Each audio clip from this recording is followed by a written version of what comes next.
Welcome to the world of science fiction Neon's Alien. Don't forget to like, subscribe, and tap the notification bell so you never miss a new story from Neon's Alien universe. Liam moved into the old country house to find peace. He had left the city to escape noise, traffic, and people. The house sat on the edge of a small forest, far from the nearest village. It was quiet. Too quiet sometimes. But that was exactly what he wanted, until the sounds began. At first he thought it was the wind. Late at night he would hear soft clicking sounds, coming from the walls, the floor, or sometimes even the ceiling. It wasn't loud, but it was strange, like metal tapping or claws scratching softly in a rhythm. Liam searched for mice, rats, loose pipes, but he found nothing. He shook his head. Maybe the old place just creaks. But the sounds didn't stop. They became louder. Closer. More. Intentional.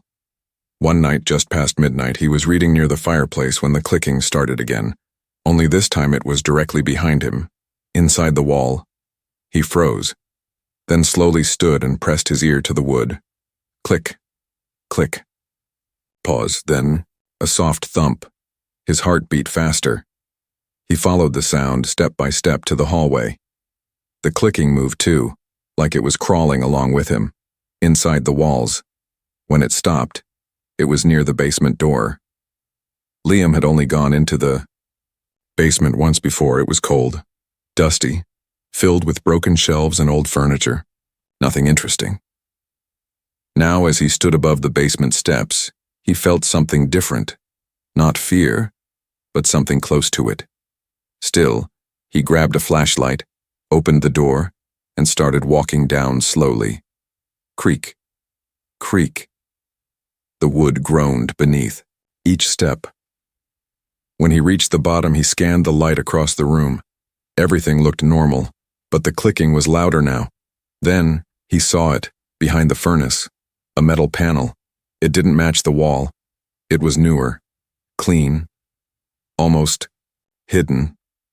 Liam stepped closer. His fingers found a small groove at the edge of the panel. He pulled gently. With a soft hiss, it opened, revealing a small, narrow passage behind the furnace. Cold air rushed out. He hesitated, then crawled inside. The tunnel was short, just 10 feet long, and ended at a door.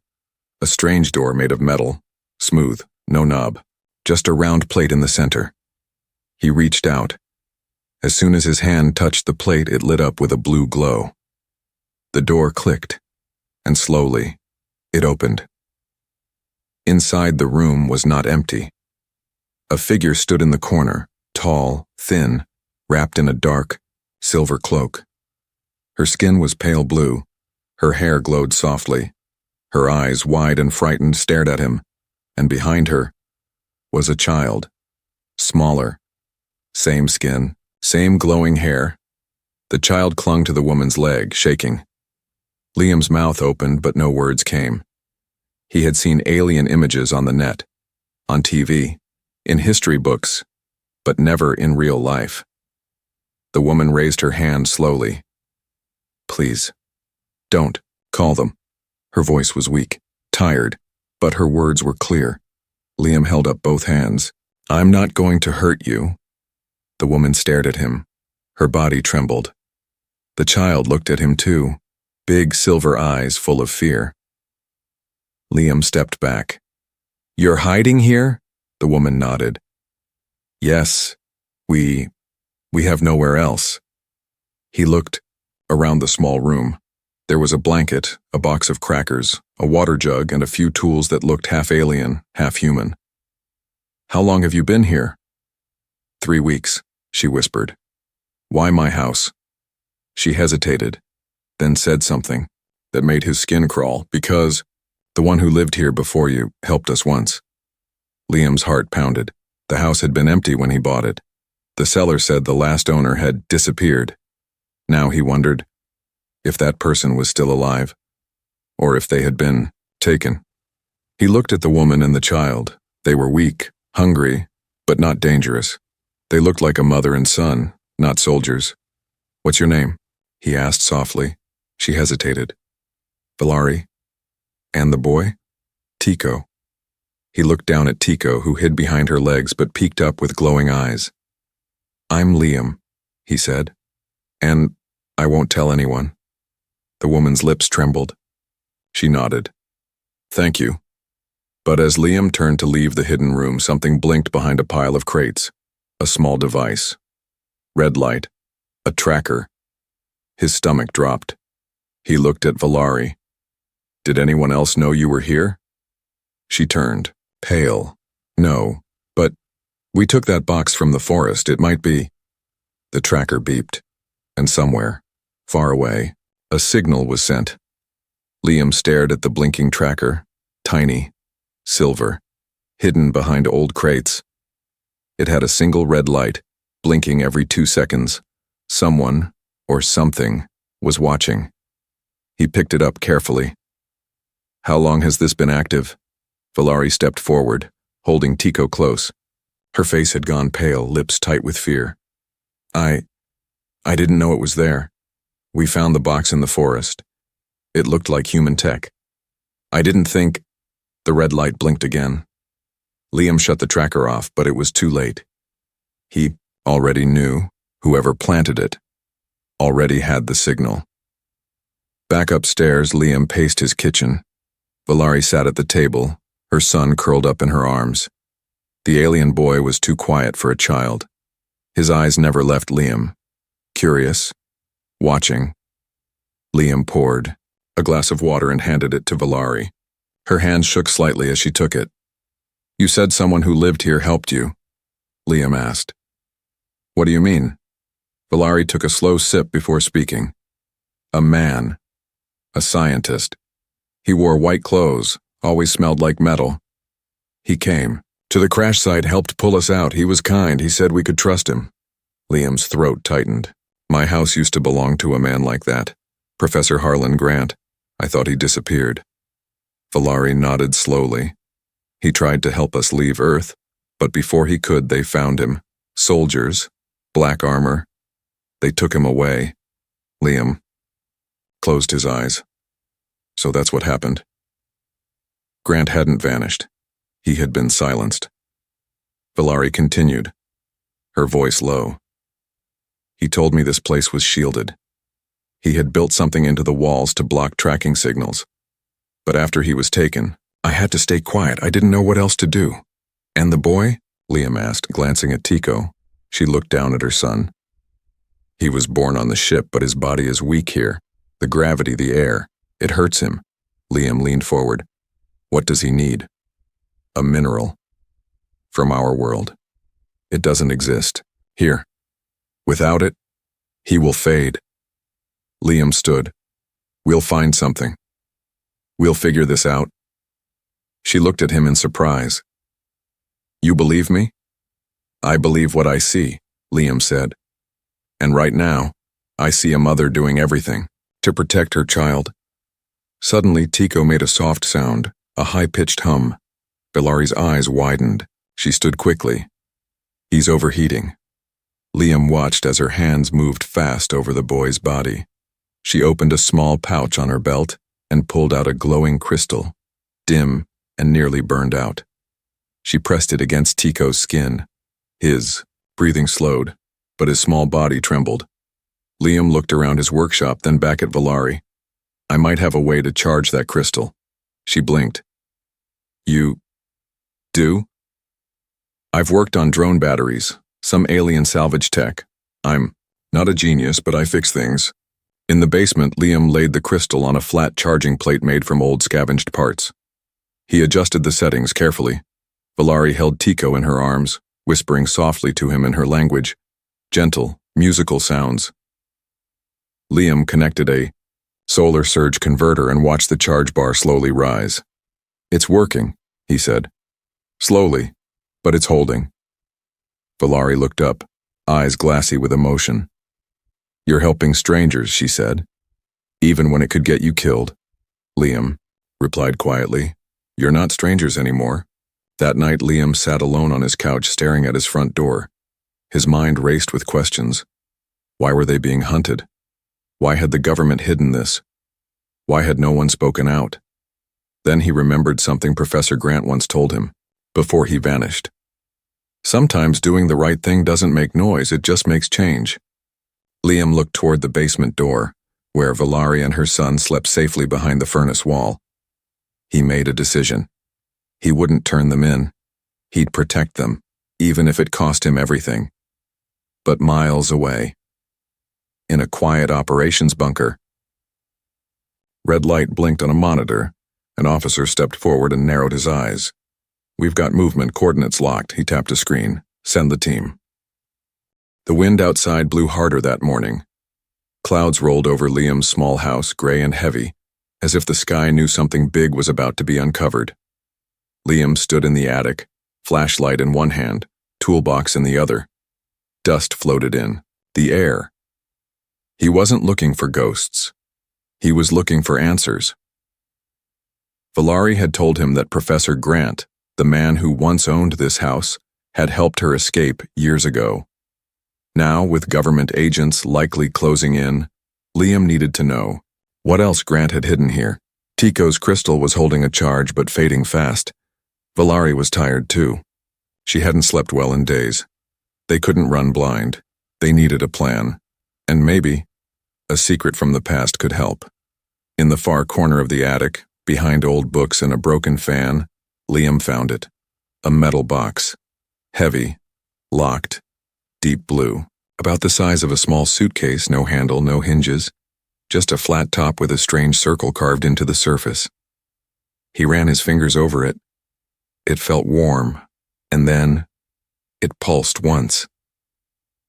Blue light filled the attic for half a second. Liam stepped. "Beck, what in the world?" He carried the box downstairs and showed it to Valari. The moment she saw it, her eyes went wide. She stood up so fast the chair nearly tipped. "Where did you find that?" "In the attic. Hidden." Her hands trembled as she touched the top of the box. "This is not human-made. This is Zalari tech. Forbidden." "Your people made this?" She nodded. "No one was supposed to bring this to Earth. This is memory storage. Living memory." Liam raised an eyebrow. "Living?" She pressed her palm flat against the circle. The box clicked and slowly opened. Inside was a glowing orb, soft blue, floating in a cradle of silver. Lines of tiny text circled the orb, changing language every second. Then it stopped. In English. "Emergency protocol. If you are reading this, the Earth-Zalari agreement has been broken." Valari stepped back, stunned. "What agreement?" Liam asked. She whispered, "There was a deal, long ago, between your governments and mine. Peace, silence, and scientific trade. In exchange, we hid. We did not interfere." Liam frowned.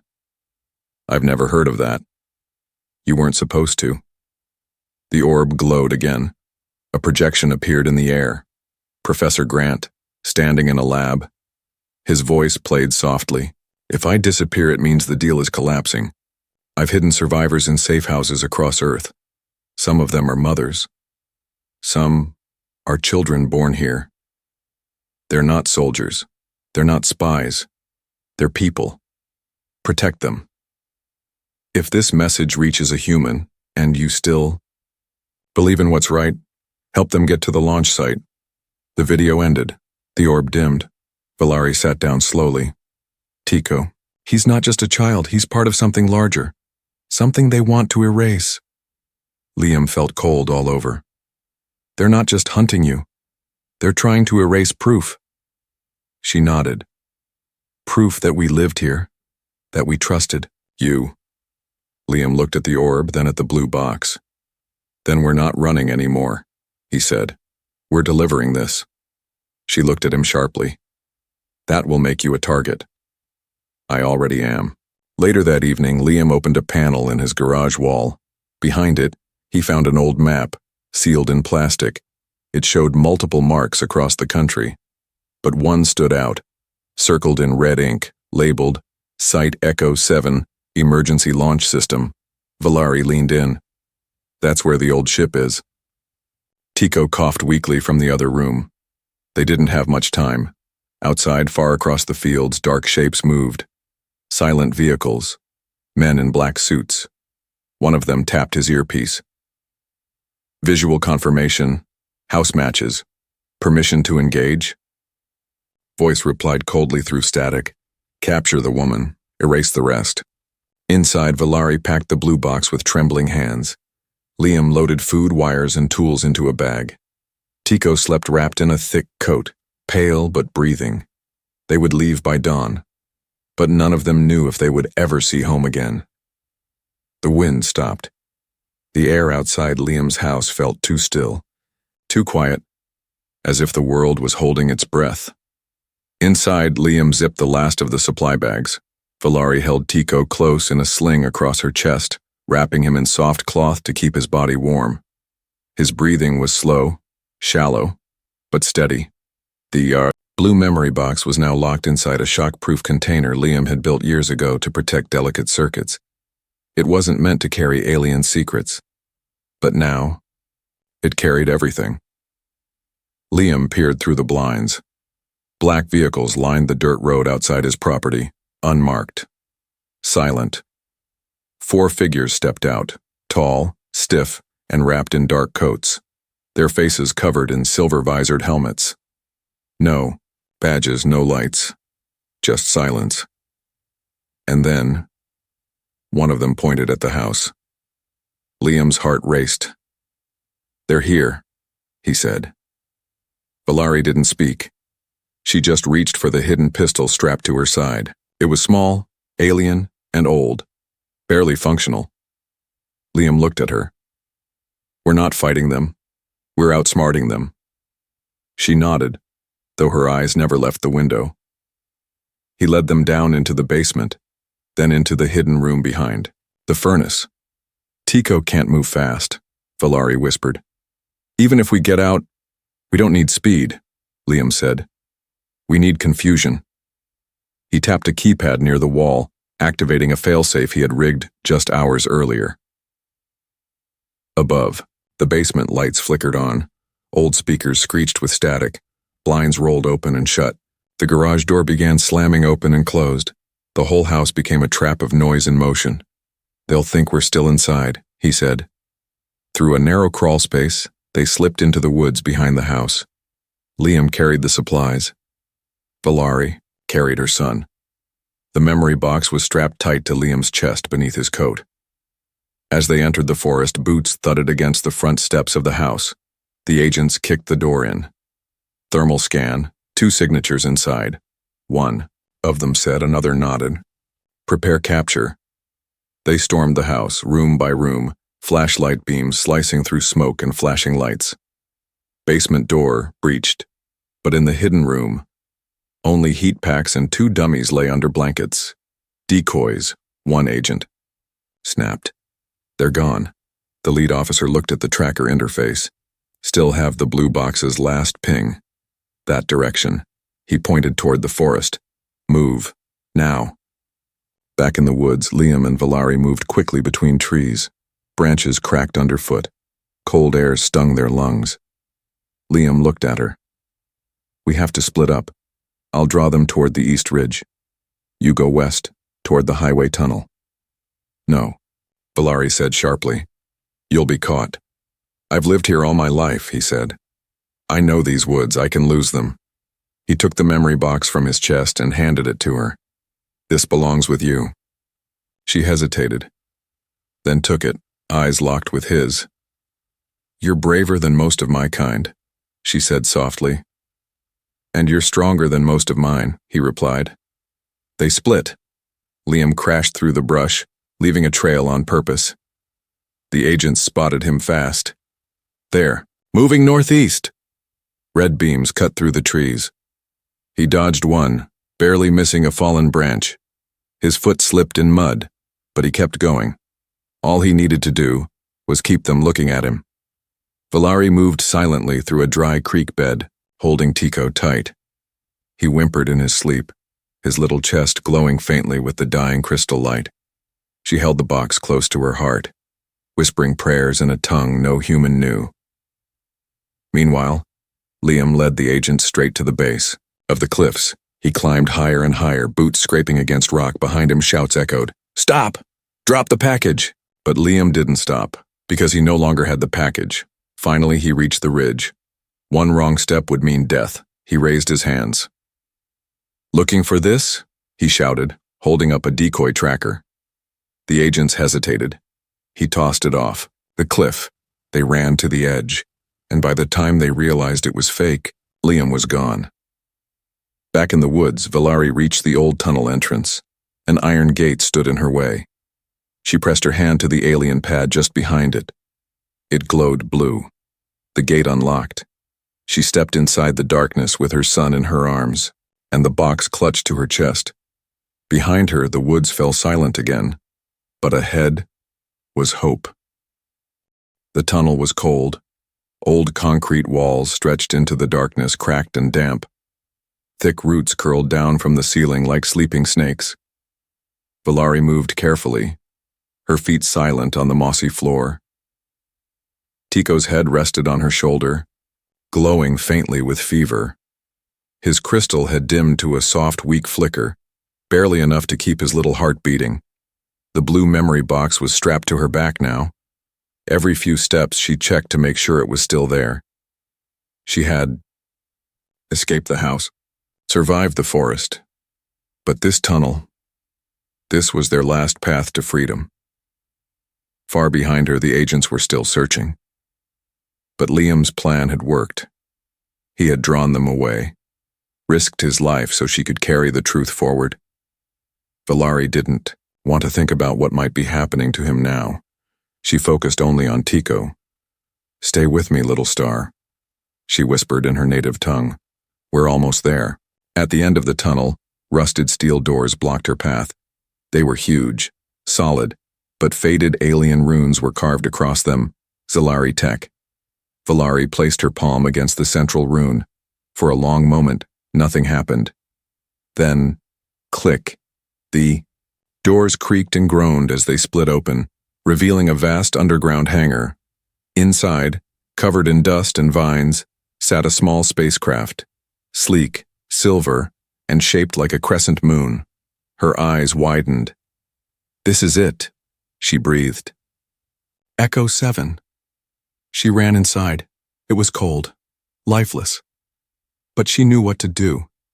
She laid Tico gently on the control bed and rushed to the core chamber. Liam had packed all the tools, and just enough power cells. Valari connected the blue memory box to the ship's mainframe. Lights flickered. The engine coughed once, then twice. Then the ship breathed. The floor panels lit up. The walls pulsed gently. The ship was alive. But the joy didn't last. Tico groaned. Valari rushed to him. His hands were shaking.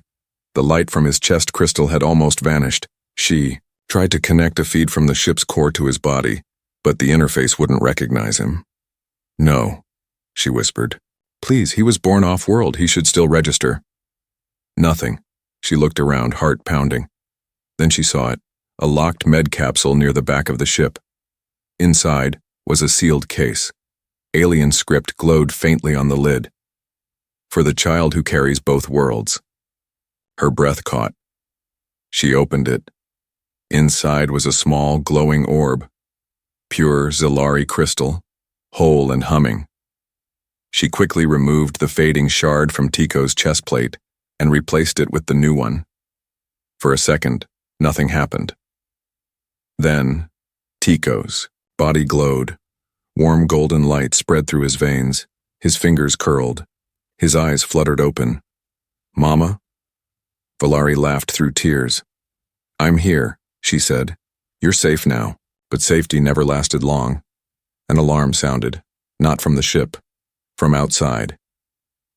The agents had tracked the tunnel entrance. They were coming. Valari activated the launch sequence. The ship shook. Dust rained from the ceiling. She strapped Tico into a seat and ran to the pilot console. Then footsteps echoed through the tunnel behind her. A voice barked, "Stop the ship! Take the child! Secure the tech!" Valari looked back once. She could see the shadows coming through the tunnel doors. She didn't hesitate. She slammed her hand onto the launch pad. The engine roared.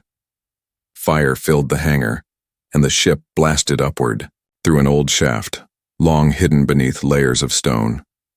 Outside, in the forest clearing far from the village, a small hill of dirt exploded.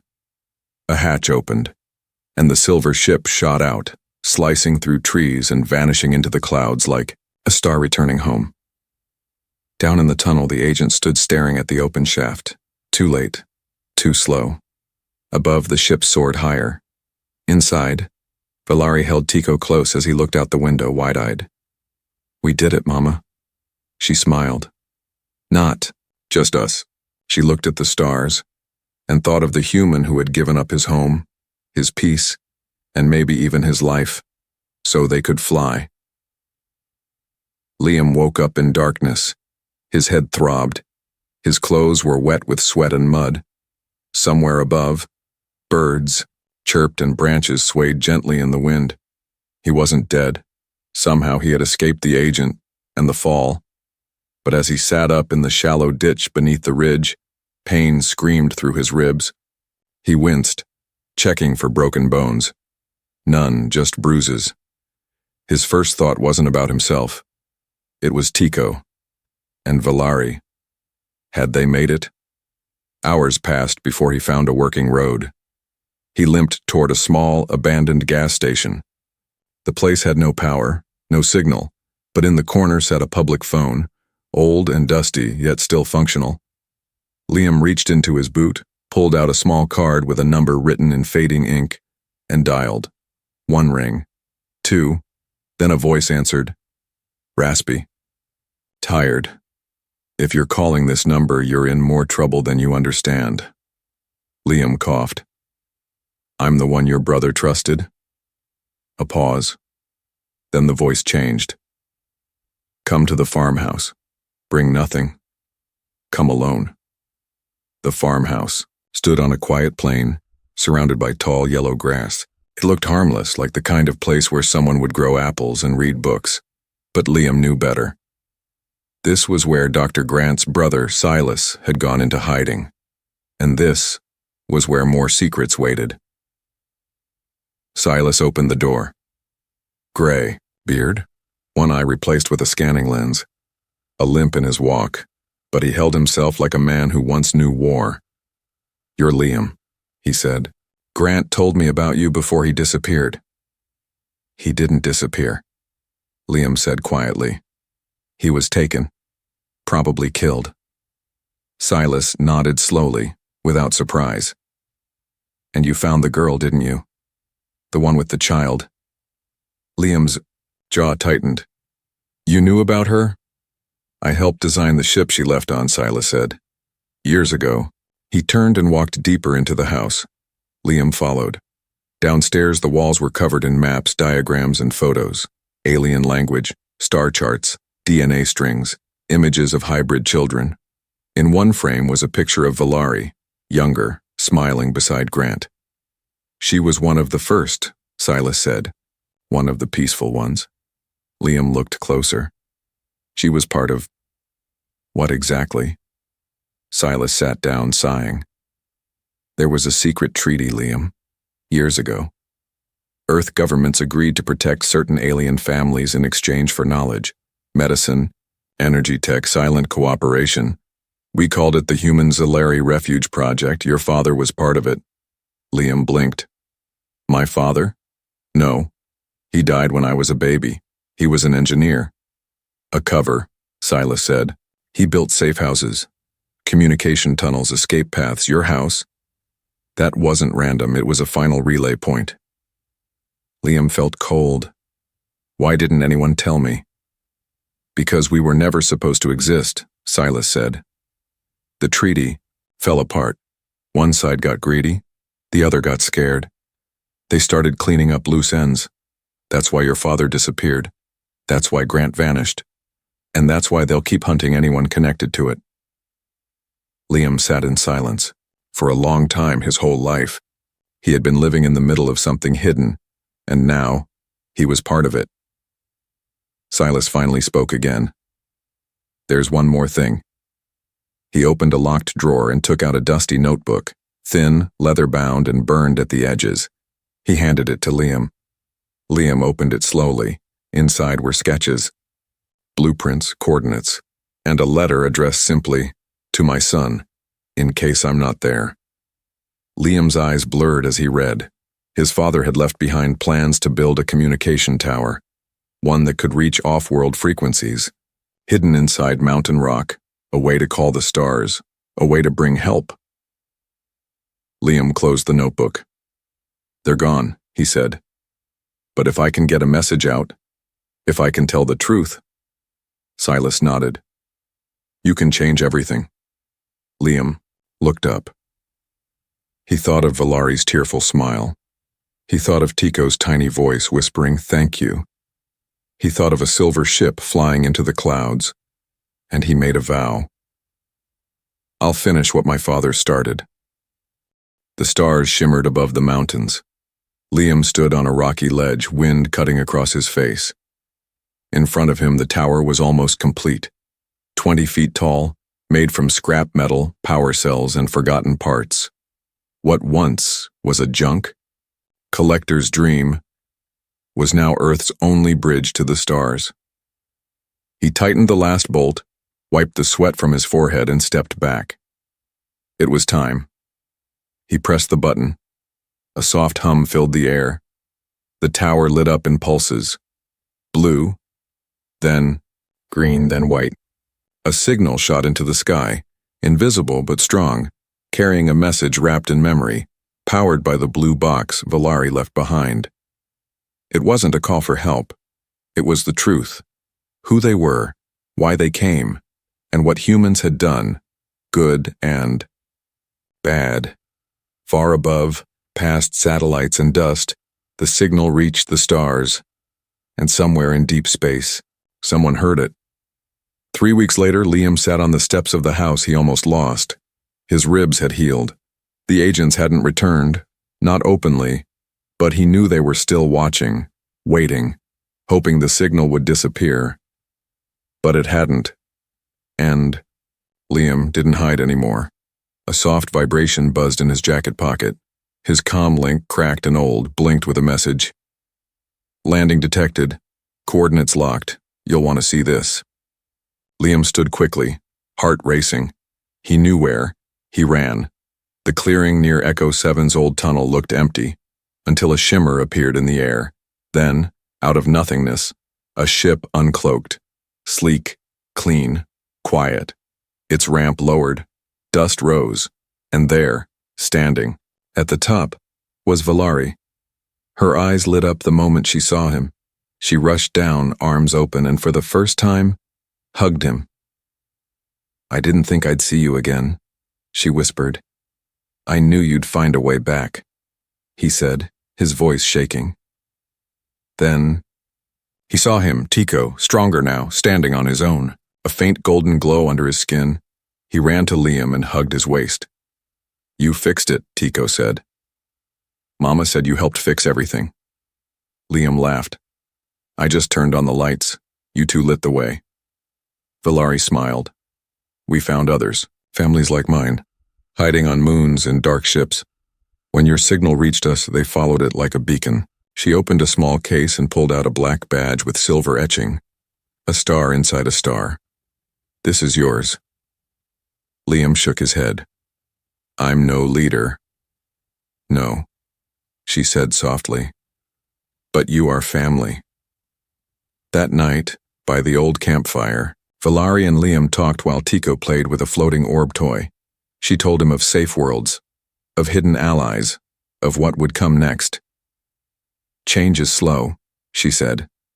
"But because of you, it started." Liam stared into the flames. "I never thought a quiet life in the woods would turn into this." Valari looked at him, voice soft. "You gave a stranger a blanket, you gave her son a chance. That's not quiet, that's brave." As dawn rose, she prepared to leave again. This time not to run, but to lead. Tico hugged Liam tightly. "Come with us." Liam looked at the sky, then back at his home and smiled. "I'll stay. There's more work here." He handed Tico a small box. Inside was a drawing of a house, a forest, and 3 figures: a man, a woman, and a child. Tico held it like treasure. "I'll visit soon," Bellari said. "I'll be here," Liam promised. The ship lifted, engines quiet like whispers. Liam stood and watched as it rose, then vanished into the blue morning sky. His world had changed. His story had begun, not with war, but with a knock behind the wall, and a child calling him family.